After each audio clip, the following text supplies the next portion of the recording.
제일 먼저 댓글 달아주셨는데 저는 방송하는 사람으로서 제일 먼저 댓글 달아주시는 분이 제일 좋습니다.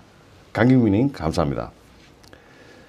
여러분 MQ9 리프가 뭔지 아시죠? 죽음의 신. 이 MQ9 리프가 이란의 제2인자 솔레이마니를 참수하고 나서 뭐 그와 비슷한 시기죠. 작년 연말에 한국에 들어와 있습니다. 이 한국에 들어와 있다는 소식을 듣고 제일 떳떳한 사람은 북한의 김정은입니다. 제일 뜨끈뜨끈하지. 엉덩이가 막 가시방석 같을 겁니다. 이 김정은이가 최근에 사라졌다가 나타났습니다. 나타났는데 어디로 나타났느냐. 전혀 핵과 관련 없는 긴장관계와 미국과의 긴장관계와 전혀 관련이 없는 나 여기 있어. 아주 부드럽게 살아있어. 전혀 적의가 없이 미국 트럼프 대통령하고 갈등 일으키는 것 없이 경제 시찰만 나와서 이런 식으로 자기가 건재함을 이거는 자기 내부에 알리는 겁니다. 내부에 알리고 외부적으로는 트럼프가 솔레이마니 저격하듯이 자기 저격할까 봐 어차피 숨어있어도 다 알거든요. 숨어있어도 어디 있는지 다 아니까 이렇게 드러내놓고 공개 석상에 나타났습니다. 김정은이가 와병설이 있다. 김정은이가 병이 걸렸다. 또는 김정은이가 겁이 나서 쫄아가지고 숨었다. 이런 루머가 막 퍼져나가니까 김정은이가 그거 빨리 잠재워야 되거든요. 김정은 입장에서는 그게 중요한 겁니다. 그래서 새해 첫 현지 지도를 나섰습니다. 이 현지 지도 나선 데가 평안남도 순천인 비료공장 이런 데인데요. 비료공장에 왜 나갔을까요? 이것은 자기 자신이 지금 현재 두 가지 중에 하나입니다. 뭔가 큰 일을 벌이기 때문에 안 그런 척 평화 제스처를 보내는 것이고, 또 하나는 올해 들어서 제가 예견할 때 김정은이가 항복하거나 그에 준하는 어떤 일이 일어날 것이라고 예견을 했죠. 올해 제가 일어날 5가지 그 사건에 대해서 제가 예견을 해놨습니다. 이렇게 나타난 것을 보니까 김정은이가 쫄긴 쫄았구나.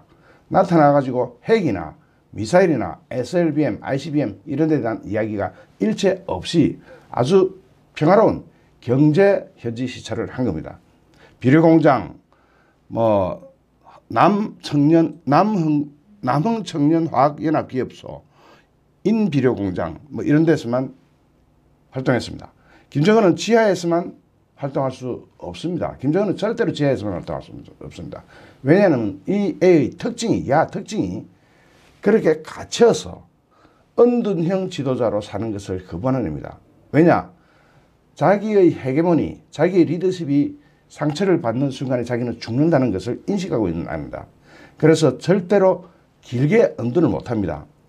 어차피 미국과 척을 세우고 나를 세울 때는 잠시 숨겠지만 또다시 나타나가지고 공개활동을 하게 되어 있는 게 얘입니다.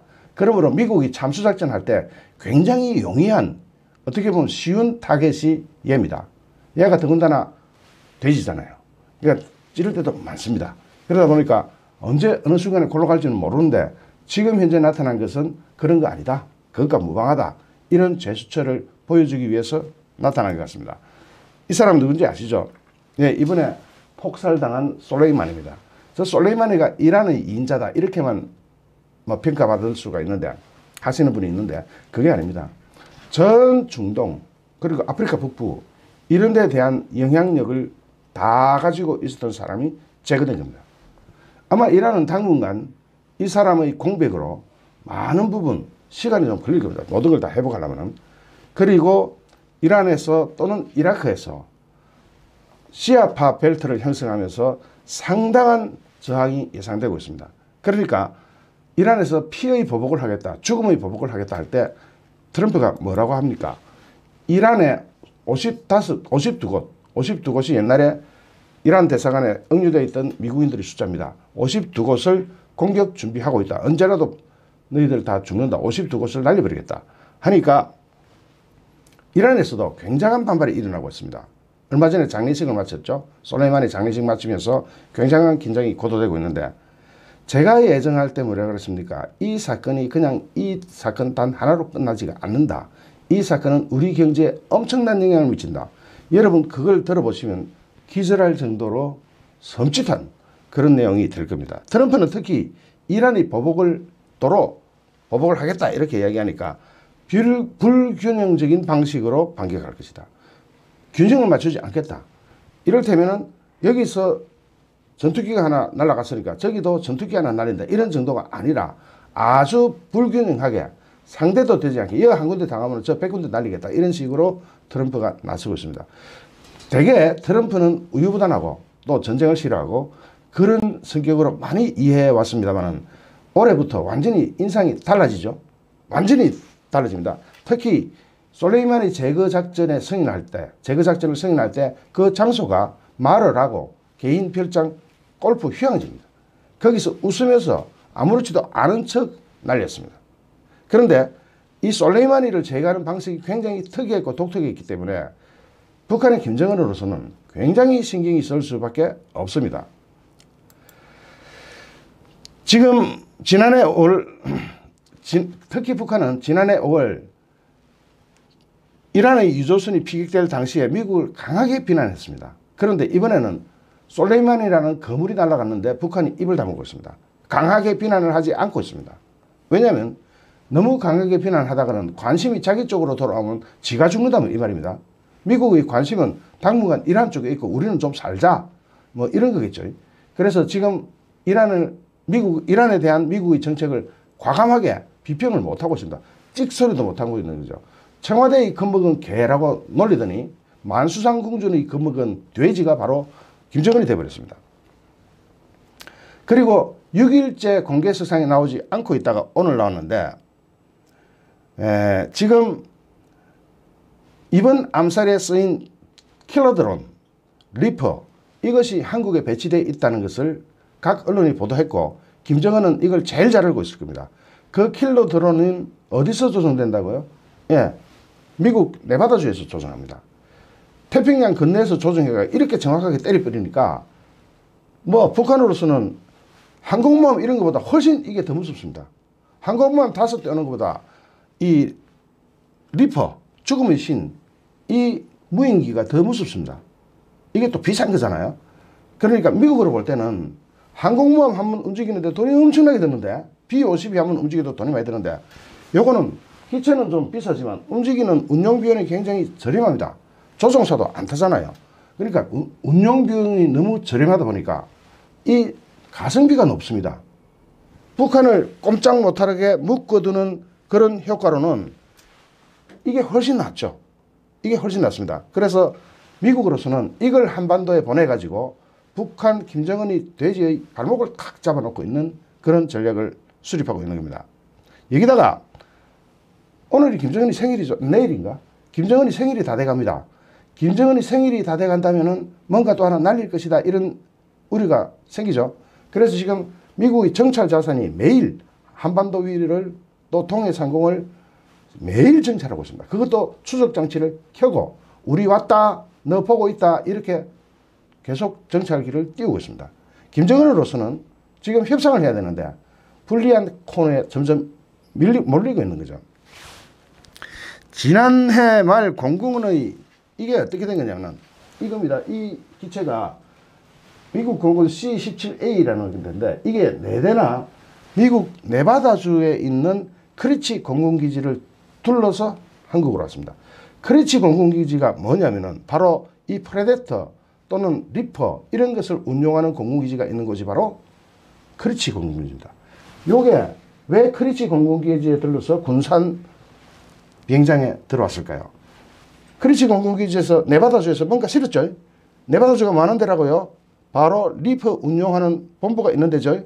그러면은 리퍼가 한국에 들어왔다. 이건 막 자명한 사실입니다. 그래가지고 이 리퍼가 군산 비행장에 있는 걸로 생각하기 쉬운데 이게 군산공항에 내렸으니까요. 지금쯤은 각 비행장으로 소개됐을 겁니다. 어디서 뜨는지도 모르게 뜰 수 있게. 소개가 돼가지고 청주 비행장이 제일 가까우니까 청주 비행장이든 어디든 지금 와 있을 겁니다. 경납고 속에 감춰져 있겠죠. 또는 이게 실제로 지금 북한 상공을 비행하고 있을 수도 있겠고 이런 B-1B나 B-52 또는 항공모함 이런 걸 가져오지 않고 이걸로 하나 가지고 김정은의 숨통을 칵 재고 있는 겁니다. 거기다가 제인이 하야스명 50명 받았습니다. 참 고생하십니다. 정말 수고 많으시네요. 이런 분들 볼 때 정말 박수와 존경을 보내드리고 싶습니다. 하여튼 방송 중에 자꾸 이렇게 다른 거 하시는데 올리면 안 되죠. 여기서 날아가는 요거 미사일 요거 참 재밌는 미사일입니다. 요것을 미국 네바다주에 있는 이 기지에서 여기 뭐가 보입니까? 그 차량이 보이죠? 차량이 보입니다. 그리고 요게 그래프가 딱 꺼져 있는데 요 중간에 파랗게 여기에 타겟이 딱 꺼져 있죠. 여기 그대로 가서 때려버립니다. 아주 정밀하고 아주 정확합니다. 그런데 이 중에서 이런 종류가 굉장히 미사일이 이런 게 많습니다. 그 중에 하나는 전에 한번 설명드렸는데 이 닌자 미사일은 뭐냐면은 여기에 보면은 차량이 폭파가 되지 않고 조수석만 딱 날아갔죠. 저게 뭐냐면은 여기 블레이드 칼날이 튀어나와가지고 조수석 위에서 운전사는 안 다치고 조수석만 다칠 수 있도록 없앨 수 있도록 위에서 내리꽂아 버립니다. 그러면은 이게 내리꽂는 것만 해도 맞으면은 분해가 될 판인데 여기 칼날 6개가 확 튀어나옵니다. 그래야 싹 사람을 닌자 칼 제거하듯이 그렇게 합니다. 물론 여기에 폭약이 실리기도 합니다. 이 종류가 약 한 9가지 됩니다. 그래서 다 설명할 필요는 없겠죠. 이런 식으로 날아갑니다. 운전석은 다치지 않고 조수석만 정확하게. 이게 얼마나 정밀하면은 이런 게 가능하겠습니까? 공격 직전에 칼날을 쫙 펴가지고 6 블레이즈 샷. 그러니까 6개의 칼날이 쫙 튀어나와가지고 사람을 위에서 착 내리 찍으면서 없애버립니다. 김정은이 같은 경우는 돼지니까 이게 뭐 좀 부정확해도 날아가는 건 틀림없는데 너무 정확하게 날아갑니다. 김정은이가 이런 걸 보고 안 받았을까요? 확실히 받았겠죠. 운용 방식은 이렇습니다. 여기서 일이 일어나는데 여기서 조종합니다. 인공위성과 리퍼를 이용해서 딱 조종합니다. 그러니까 미국에서 조이스틱으로 게임하듯이 이렇게 조정해가지고 날렸습니다. 이거 한 대가 우리 돈으로 약 350억 원 정도 합니다. 프레데터가 52억 원 정도 하는데 이거 아무나 팔지도 않습니다. 우리가 발라그래도 좀 파세요 해도 안 팝니다. 이거 기밀상이 너무 많이 들어가 있기 때문에. 여기서 가장 중요한 것은 김정은을 공포했다는 게 하는 건 저번에도 한번 말씀드렸지만 미군의 정보력과 동선 파악 능력입니다. 김정은이가 어디가 있는지 다 안다는 거죠. 이렇게 다 알고 있으니 숨을 데도 없습니다. 너무너무 정확하게 다 파악하고 있습니다. 인공위성, 각종 정찰 자산, 그 다음에 신호감청, 여러 가지 그걸로 심지어는 우리나라에서도 전에 김정은이가 서해안에서 포격할 때, 포사기 갈 때 미리 알았다 그러잖아요. 우리나라 정보부도 미리 알 정도로 김정은이 동선에 관해서는 한국, 일본, 미국 할 것이 전 세계 자산이 다 동원돼 가지고 감시하고 있기 때문에 김정은이가 지금 이 시간에 어디 있다 그걸 다 알아버립니다. 이건 좀 웃으시라고 올린 그림입니다. 아무리 숨어도 꼭꼭 숨어라 머리카락 보일라 할 때 저 강아지 얼굴 표정 한번 보십시오. 아무리 숨어도 다 보인다. 이게 김정은에게는 치명적인 긴장 요인입니다. 그런데 이 현지 시찰에서 강조한 것은 그러니까 꼭꼭 숨어 다니다가 나타나가지고 강조한 게 미국의 미자도 안 꺼낸 겁니다. 트럼프의 터자도 안 꺼낸 겁니다. 리프의 리자도 안 꺼내고 항공모함의 항자도 안 꺼냈습니다. 즉 김정은으로서는 굉장히 무서운 상황에 대해서 이렇게 모습을 드러냄으로써 나는 죽이지 마라. 나는 네가 그렇게 타겟으로 안 삼아도 되지 않겠느냐. 이란에다가만 신경 쓰고 내한테 대한 신경을 좀 꺼달라. 이런 메시지가 나온 것으로 분석할 수가 있습니다. 여기에 대해서 많은 분들이 또 다른 분석을 하겠지만 제 분석은 그렇습니다. 그래서 김정은이가 지금 여기 나타나가지고 아주 프렌치 코트를 입고 아주 쌩글쌩글 웃고 있는데 김정은이 저런 연출을 잘해요. 자기 자신이 배우잖아요. 배우 역할을 잘합니다. 이렇게 미국을 향해서 특히 미국을 향해서 제스처를 보내고 있습니다. 나 좀 살려주세요. 즉 저 제스처 의미는 나 좀 살려주세요. 나는 죽이지 마세요. 바로 이러한 상황에서 숨어가지고 나는 살려주세요 라는 신호를 보내고 있습니다. 그런데 트럼프가 김정은이는 손바닥 위에 올려놓고 있기 때문에 언제 날려도 날릴 수 있는 상대라서 김정은이가 살려주세요 한다고 살려주고 죽여주세요 한다고 죽여주고 그런 게 아니에요. 트럼프는 트럼프의 판단대로 합니다. 굉장히 특이한 성격이라서 김정은이가 어떻게 하든 트럼프가 판단하면은 말을 하고 별장에서 놀면서 쉬면서 휴식을 취하면서 걔 없애하면 그냥 날아가 봅니다. 그것도 실시간으로 날아가 봅니다. 근데 지금 현재 김정은이 핵무기 개발 능력이 어디까지 가 있는지는 미국도 파악을 하고 있을 텐데, 제가 분석하기로는 김정은을 살려놓는 게 이 핵을 컨트롤하기 쉽다라고 미국이 판단하고 있는 것 같습니다. 죽이는 것보다. 만약에 김정은이가 핵 단추를 가지고 장난친다면 없을 겁니다. 그런데 아직 단추 가지고 장난치진 않았어요. 그런 상황입니다. 자, 두 번째 소식 들어갑니다.